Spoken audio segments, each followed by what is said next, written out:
শেখ হাসিনার চাচাতো ভাই সাবেক সংসদ সদস্য শেখ সালাহউদ্দিন ওরফে শেখ জুয়েল, তিনি এখন পরিচয় বদলে হয়ে গেছেন বিধান মল্লিক। আজকের থেকে আমরা সেই বঙ্গবন্ধুর আদর্শ, যে আদর্শই বাংলাদেশ আওয়ামী লীগ আজকে আমাদের যে স্বাধীন সার্বভৌমত্ব বাংলাদেশ দিয়ে গেছে, তার পরিপূর্ণতা বাকিটুকু শেখ হাসিনা করে যাচ্ছে।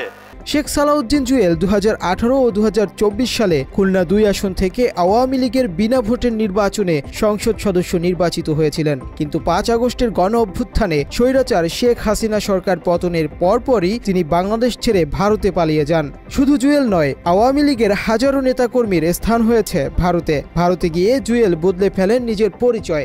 ভারতীয় আধার কার্ড অনুযায়ী তার নতুন নাম বিধান মল্লিক। বাবার নাম শেখ আবু নাসের নয়, এখন তিনি মুদিন্দ্রনাথ মল্লিকের ছেলে। মাত্র 30% টাকায় জমির মালিক হয়ে নতুন বাংলাদেশের গড়ে তোলার স্বপ্ন দেখা বাংলা বসতি।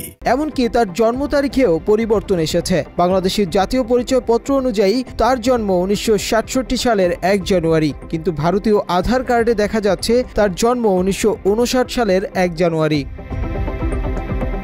তবে শুধু শেখ জুয়েল নন, একাধিক সূত্র জানাচ্ছে শেখ পরিবারের আরও অনেক সদস্য ভারতীয় নাগরিকত্ব নিয়েছেন বিশেষ প্রক্রিয়ায়। অনেকে আধার কার্ড, আবার কেউ ট্রাভেল কার্ড নিয়ে বিশ্বের বিভিন্ন দেশে যাতায়াত করছেন। বিশেষ করে শেখ জুয়েলের বড় ভাই শেখ হেলাল, শেখ সোহেল এবং ছোট ভাই শেখ রুবেলও এখন কলকাতায় অবস্থান করছেন বলে জানা গেছে। রাজনৈতিক বিশ্লেষকদের ধারণা, রাজনৈতিক অস্থিরতা আর ব্যক্তিগত নিরাপত্তার কারণেই তারা এমনটা করতে বাধ্য হয়েছেন।